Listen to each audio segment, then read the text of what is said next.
मुझे ये लगता है कि फ्यूचर में पाकिस्तान दुनिया भर के लिए एक टेक हब बनने जा रहा है। मुल्क में आईटी के हवाले से इमरजेंसी नाफज कर देनी चाहिए कि हर यूनिवर्सिटी में शाम को शॉर्ट कोर्सेज पढ़ाए जाएँ।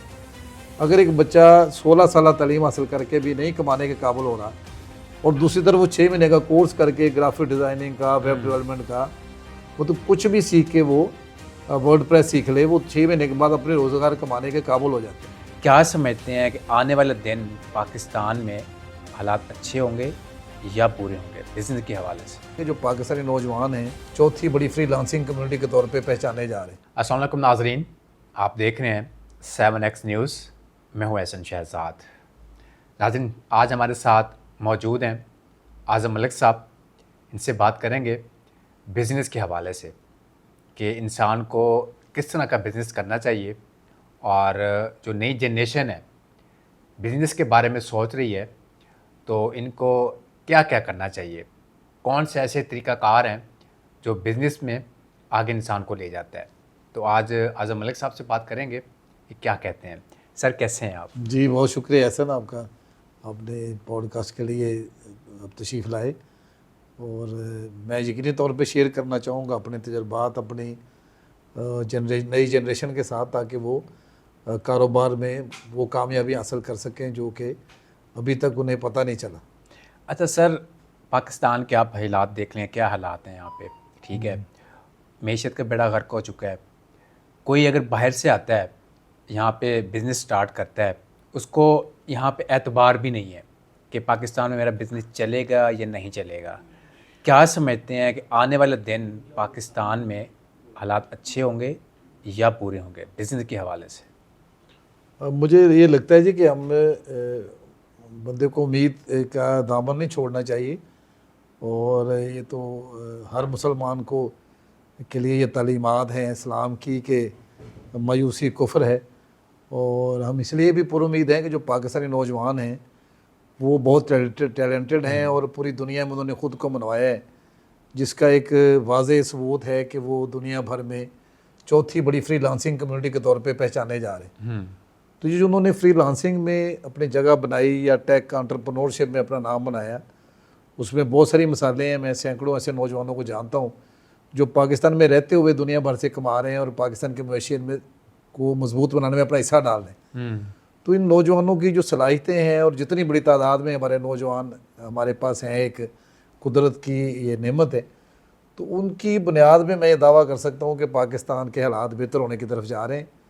और पिछले चंद सालों में हमने ऑनलाइन काफ़ी अर्निंग में जगह बनाई, गो कि उतना दरमियान में बड़े सारे मसाइल भी आए, लेकिन मुझे लगता है कि हमारे नौजवान जो हैं वो मंजिल पा लेंगे जिसकी हमें तलाश है, जिसकी हमें उम्मीद है। सर, जैसे आपने कहा कि फ्रीलांसर हैं, काम कर रहे हैं, ऑनलाइन काम कर रहे हैं। अब आपके सामने एक व्हाट्सएप पे एक मैसेज आता है, वो डाउनलोड नहीं होता और सारा बिजनेस जो इस टाइम है वो ऑनलाइन है, व्हाट्सएप पे है, ग्रुप बने हुए हैं, सारा कुछ हो रहा है। तो व्हाट्सएप चल नहीं रहा, नेट चल नहीं रहा, हालात आपके सामने हैं। तो ऑनलाइन जो काम लोग कर रहे हैं, बाहर के साथ कनेक्टेड हैं वो, तो उनके मुश्किलात के सामने है ना उनकी? जी बिल्कुल है सर, ये बड़ी अहम आपने बात की। ये पिछले जो कुछ अरसे से ये चल रहा है, ये यकीनी तौर पे अच्छा नहीं है टेक इंडस्ट्री के लिए, लेकिन मुझे लगता है कि ये चंद दिनों की बात है, ये मसाइल भी हल हो जाएंगे। नेट पहले भी हमारा अच्छा चलता रहा और मुश्किल हालात आते हैं सब कौमों पे, और मैं समझता हूँ कि ये बहुत ज़्यादा देर नहीं रहेगी ये चीज़ जो सिचुएशन है। और इसके बावजूद जो पाकिस्तानी नौजवान हैं उन्होंने बहुत सारे माइलस्टोन अचीव किए हैं। आपने पहले बात की कि हमारा एथिकली मसला तो है कि लोग हम पे ट्रस्ट नहीं कर रहे। बिल्कुल, क्योंकि हमारे नौजवान आदतन झूठ बोलते हैं, उन्होंने जहाँ से भी सीखा, लेकिन हमें इससे निकलना पड़ेगा कि लोग हम जो हम कहते हैं लोग उस पर ट्रस्ट करें। और इसमें किसी हुकूमत का कसूर नहीं है, इसमें हमारा अपना ही कसूर है जो हम अपने किरदार को इस तरह नहीं बना रहे कि लोग उस पर ट्रस्ट करें।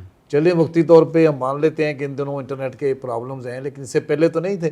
बिल्कुल, फिर भी लोग तरजीह देते थे हमारे हमसाया ममालिक के बच्चों को। हमारे लोग अपनी पोजीशन सही नहीं बताते, वादे बड़े कर लेते हैं, एम्बिशियस होते हैं गोल्स के हवाले से। जब टाइम पे काम नहीं होता तो क्लाइंट मायूस हो जाता है। ये वो चीज़ें जो हमारे अपने किरदार का हिस्सा होनी चाहिए। और अगर इसका हम ब्लेम किसी दूसरे पे डालेंगे तो यकीन तौर पे वो नाइंसाफ़ी होगी। मुझे ये लगता है कि फ्यूचर में पाकिस्तान दुनिया भर के लिए एक टेक हब बनने जा रहा है, जिसकी मिसाल मैं अपने घर से दूंगा कि मुझे इसलिए भी यकीन है कि मेरे बेटे ने, अर्जिश आज़म ने, जो कि फाउंडर है फ्यूचर फेस्ट का, 2022 में फ्यूचर फेस्ट के नाम से एक कॉन्फ्रेंस कराई पाकिस्तान में। अभी उसका तीसरा एडिशन हुआ है 24 में, और उसमें 3 लाख लोग फिजिकली आए थे माशाल्लाह, और कोई 150 के करीब इंटरनेशनल गेस्ट थे। तो $200 मिलियन की वो मुआहदे हैं जो उस मौके पे हुए, और पाकिस्तान में इतनी बड़ी रकम आई। तो इसका मतलब है अगर दुनिया में ऐसा हो रहा है हर जगह, और पाकिस्तान का भी एक नौजवान दुनिया की बड़े लेवल के कॉन्फ्रेंस पाकिस्तान में करने में कामयाब हो गए, तो ये उम्मीद है कि हमारे लोग जो हैं वो अपनी मंजिल पा लेंगे इंशाल्लाह। ज़रूरत इस अमर की है कि हुकूमत उनसे मशावरत करे, उनकी तरजीहत को देखे, और काफ़ी हद तक हुकूमत ने IT को अपना तरजीह बनाया हुआ है, तो मज़ीद इस पर फोकस करने की ज़रूरत है। मुझे तो लगता है कि मुल्क में IT के हवाले से एमरजेंसी नाफज कर देनी चाहिए कि हर यूनिवर्सिटी में शाम को शॉर्ट कोर्सेज पढ़ाए जाएँ। अगर एक बच्चा 16 साल तालीम हासिल करके भी नहीं कमाने के काबिल हो रहा, और दूसरी तरफ वो 6 महीने का कोर्स करके ग्राफिक डिज़ाइनिंग का, वेब डेवलपमेंट का, मतलब कुछ भी सीख के वो वर्डप्रेस सीख ले, वो 6 महीने के बाद अपने रोज़गार कमाने के काबिल हो जाते हैं। तो क्यों ना हम उसको तरजीह दें, दुनिया भर जिस पे फोकस कर रही।